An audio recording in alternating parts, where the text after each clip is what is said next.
Hello, everybody, and welcome wherever you are listening around the world to episode 139. 139. Wherever you are around the world, there has been a fair few episodes of this over the last 4 years, and I would just like to thank you all for sticking with us. Now, what I want to talk about today is people my age. In a world where everybody's complaining about Gen Zers and millennials, I just want to turn the mirror, shall we say, on my generation.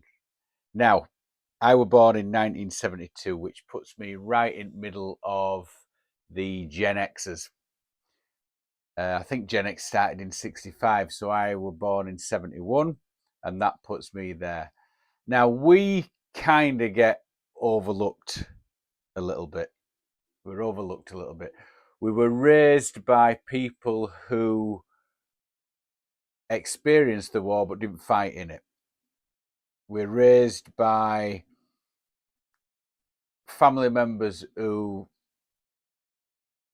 saw the dads go off to World War II, to Germany or wherever, Japan, fight the Germans, and then come back.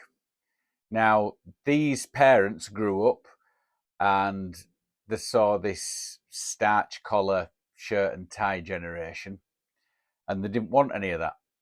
So then came rock and roll, and they jumped on that bandwagon, dropping acid, smoking weed, whatever you did in the north of England or around Europe or wherever you are, especially America. Our parents, the Gen X's parents, didn't want any of that. So coming into the late 60s and the early 70s, they start having kids. Now, determined to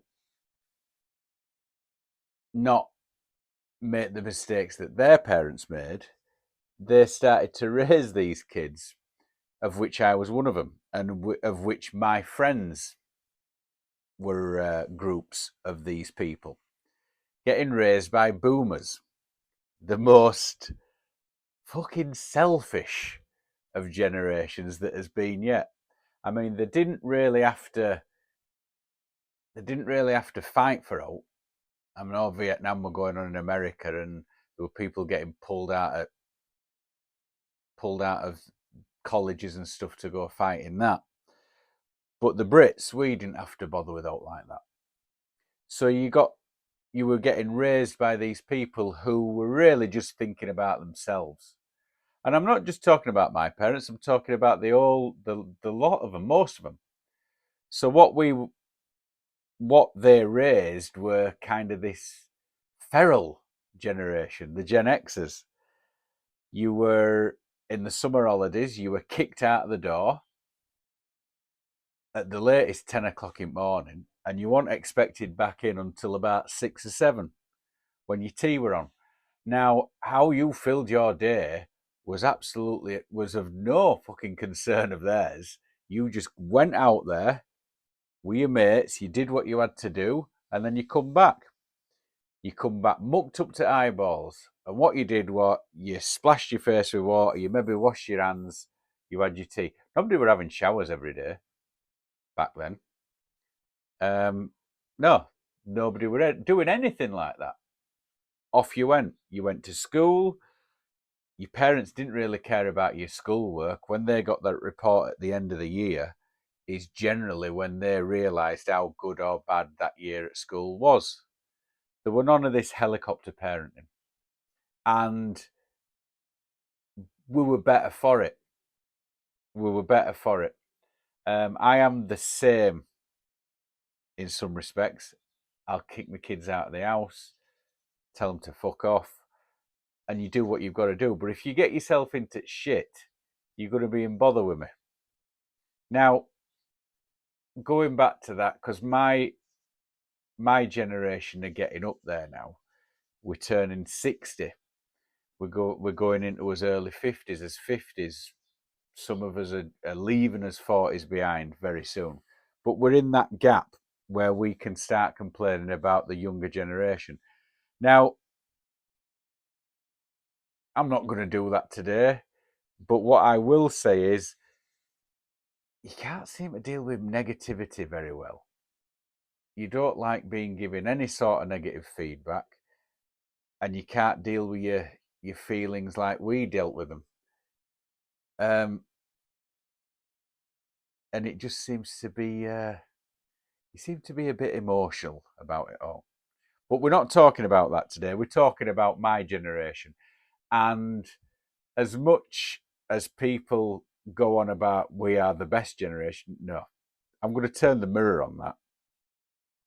Because one of the most famous people from my generation, of people my age, is having a bit of bother over there in America.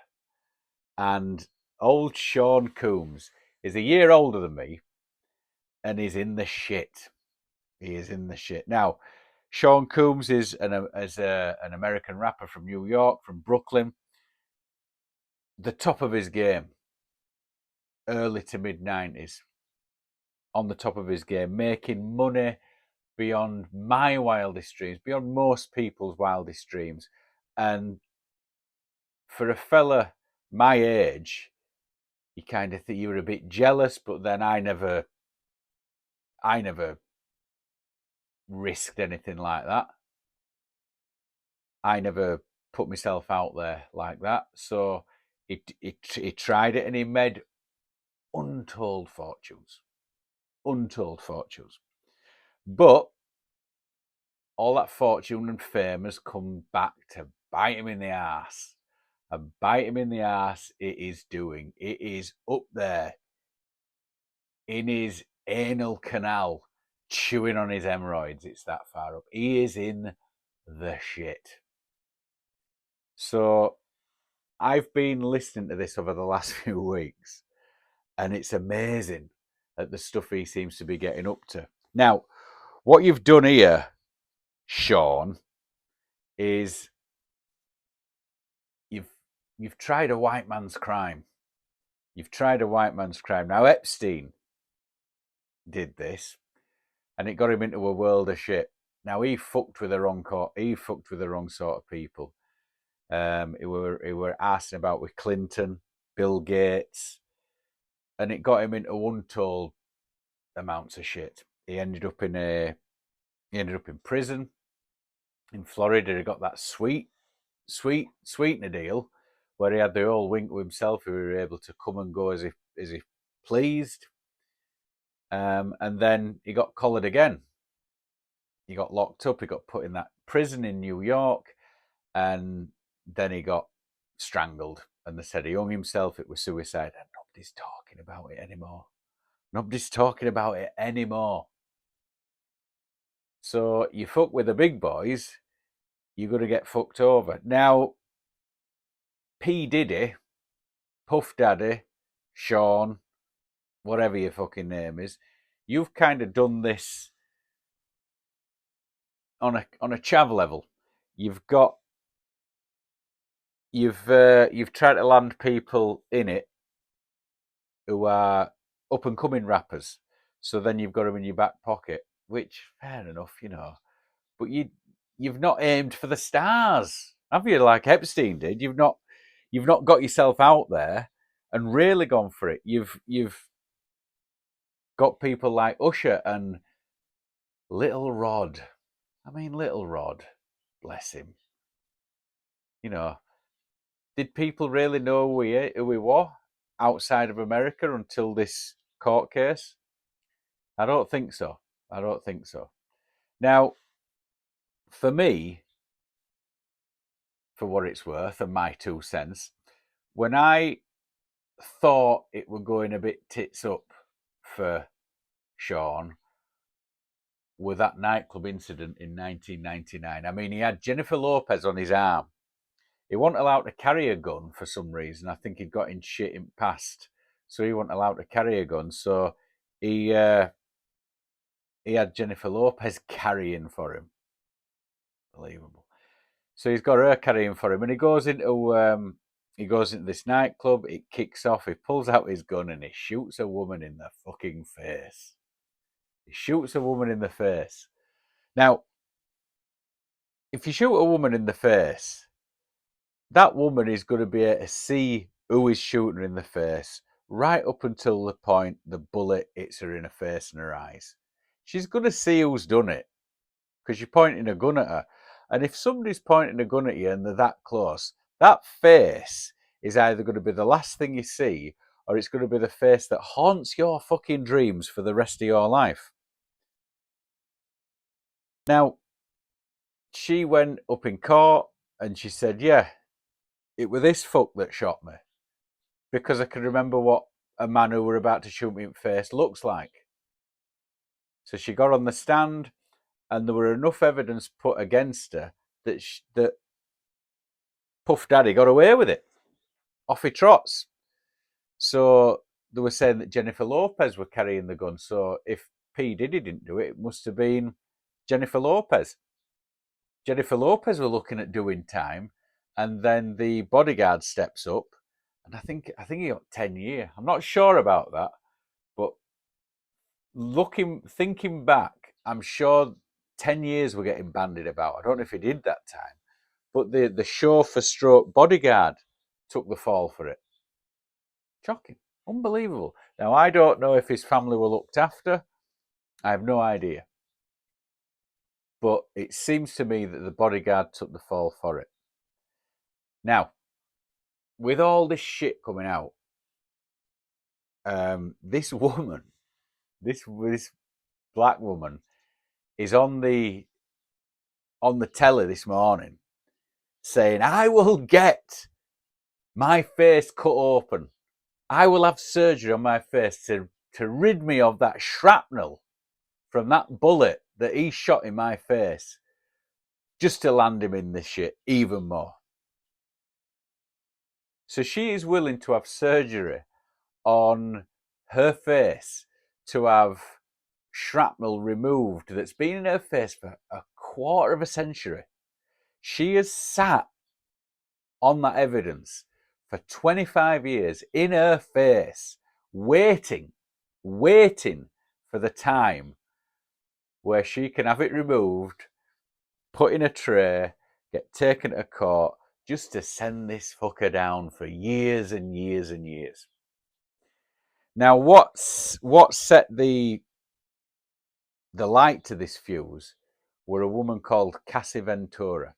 Now, Cassie Ventura is a long-time girlfriend of P Diddy, and it's all coming out now. He had her up. She had him up in court on a civil case. Now, civil cases in America, you can settle them out of court by just throwing money at it. So she went up, asked for loads and loads of money, and obviously the evidence were there stacked up against him. And P Diddy's just thrown money at it, and she's gone, okay, I'm dropping the case. So she dropped the case. Now, I don't know how much money were paid out to this Cassie Ventura woman, but the evidence is starting to come out now. Multiple rapes. He had prostitutes raping her who filmed her getting raped. This is a fucking bad dude. This is a really bad dude. And it's out there now. They were beating her, they were knocking her about, this, that, and other. Now, the dominoes are falling for this fella because Usher, on an interview, was saying when P Diddy signed him, he were only about 13 or 14. He were invited to this party. There were women, there were drugs, there were booze. And Usher lost his virginity at this party when he were a young teenager. Again, he's thinking it's getting filmed. So all that's got him going. Now, what the difference is this time is these are federal charges. So Sean can't get out of this. He can't squirm out of this one. So he's going to be in a bit of bother. Now, nobody's hearing from him. Little Rod has put a federal case against him for 30 million. Now, 30 million. I don't know how much money this Cassie Ventura drained from him because we're not allowed to know that. But has he got enough brass to settle this out of court. He's not going to be able to now because the feds have got it. So it's all going to be coming out. Now, I don't think they'll kill P Diddy like they killed Epstein, because I think the people that are bringing these cases to him obviously are not as powerful as tech billionaires, politicians, Clintons. They're not as powerful. They ain't got their hands in those powerful pockets. So I think he's going to be safe, because I think America wants this. America wants to know what P Diddy's been doing. I want to know what he's been doing. And I think the next couple of years, when all this is coming out, is going to be fantastic to see what these American rappers have been getting up to.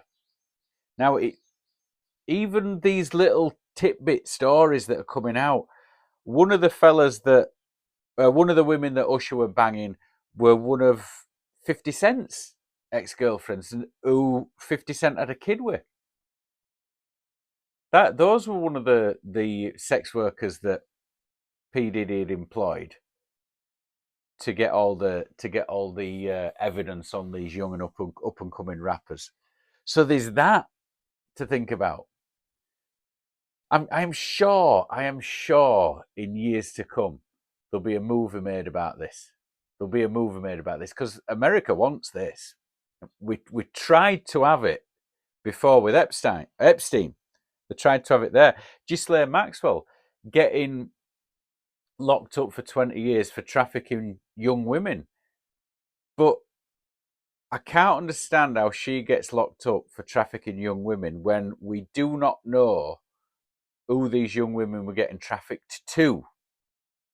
If you're trafficking women, we need to know who you're trafficking them to. And that list is not out yet. Obviously, Ghislaine now is in jail writing a book. So she won't do the full 20. I think that's obvious that she won't do the full 20 because she's white. She's a white one. She's one of us. But I think eventually, if P Diddy does get done for this, and he does get sent down for it, I think you're going to be like old Mr. I Believe I Can Fly, R. Kelly. 30 fucking years. 30 years for pissing on kids. Pissing on kids and raping them. 30 years.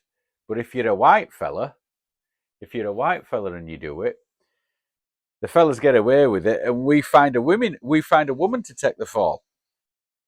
That's how white folk do it. So the next few months are going to be very interesting. Very, very interesting for P Diddy. Now, I don't have any skin in the game. American rap. But all this wealth and all this power, when you've got it, it seems to make you fucking miserable. I think you've got all that money, you've got all that power, and you're there, and it's what you've been striving to get your entire life, and you're there, you've arrived, and you sat there going, well, I've achieved what I want to achieve. What shall I do? So I think all that striving to get it is the game. But when you've got it, where'd you go from there? Get a bus full of kids in? Have your mates round for a barbecue on your island and film it? Is that the end game? Is that the fucking end game? Because if it is, I think I prefer to stay skint. Because that's not my bag at all. If I'm that rich, if I'm a billionaire, if my morals go to dog shit, and I send my kids off to fantastic schools, my marriage falls apart because I'm a billionaire, and to get there I've been a bit of a twat. If I achieve all that and I have all this money and power, I don't think I'm bussing in a load of kids. maybe 4 or 5 fire-breathing Eastern European hookers that are going to do stuff to me that's never been done to me before. I think that's what I'm going to. That would be my end game. Not what these fellas seem to be doing, and they all seem to be. You seem to get to a certain amount of power and wealth. They all seem to want to do the same thing, which is the taboo stuff. And I don't think I'd ever want to earn that much money if that's what the thing you're aiming to do. Now, the real hero in this story, when you think about it, is I don't think Epstein had the time or the desire to edit all those films of all that shit that he got on people. I think the real hero here is the fella that were filming it all. I mean, can you imagine having to edit or film Bill Clinton railing some 13, 14-year-old girl with his old balls swinging around? Having to edit that. The real hero, I don't think, of the FBI. I think the real heroes are the editors and the filmmakers that had to get fucking Bill Gates. I couldn't imagine what watching Bill Gates banging an of age lady would look like. Can't imagine what that would look like. But to watch him doing it with kids, oh, for fuck's sake, come on. These old, powerful men having sex and having to edit that and sit through that. Oof. Jesus Christ. I don't even like to think of myself having it away. But watching fucking 50-year-old men, 60-year-old, 70-year-old billionaires, I'd rather not. So, for them of you that listen to this podcast who are going to be billionaires in the future, just think about how you're going to spend your money when you make it. Because it seems like the boomers before me, my people, the Gen Xers, they all seem to be in the same thing, into the same thing. There seems to be a crossover. So whoever came after me, is it Gen Zers, millennials, and then Gen Zers? Just be into something else. Just be into something else that isn't going to get you into as this much shit. Because P Diddy is really putting a fucking black cross against our lot, having been caught out for this shit. I mean, back in the day, I'm going to finish on this. Back in the day, there were a comedian, old-fashioned variety comedian called Ken Dodd. And he had his Diddy men from Notty Ash. He were a Liverpool comedian, made it big on the UK stage. I've no idea if any of you listening from other countries will even know who Ken Dodd is, but super famous in the UK. Now the joke with Ken Dodd was, oh, did you hear that Ken Dodd killed one of his Diddy men? And the joke was, did he? No, Doddy. And that was the joke. A shit joke. But quite funny at the time. It's aged a bit, but quite funny at the time. Now, it's gone a bit darker. It's gone a bit darker now. You know, you could say, P Diddy has been done for raping his girlfriend and filming people underage, having sex with other underage people. And they go, did he? Oh, yes, he did. Yeah, much darker, that joke. Much darker. So rather than leave it on a dark point, I'm going to get off now because I'm going to go out and enjoy this fucking spring weather. I'm going to enjoy this spring weather and this spring and summer season a lot more than P Diddy's going to do. But let's all look forward to how this case unravels and how skinty he's going to be at the end of it and how many years he's probably going to get. Because I don't think they'll kill him, because I think Biden and Trump are going to need something to take everybody's minds off this election, to take everybody's minds off Gaza, off Ukraine. And what better to take your mind off the slaughter of women and children and innocent people than a good old-fashioned showbiz rape story? What better, ladies and gentlemen? And I'm going to leave you on that. I'll see you all next week, and keep watching that news. See you later, everybody. Adios.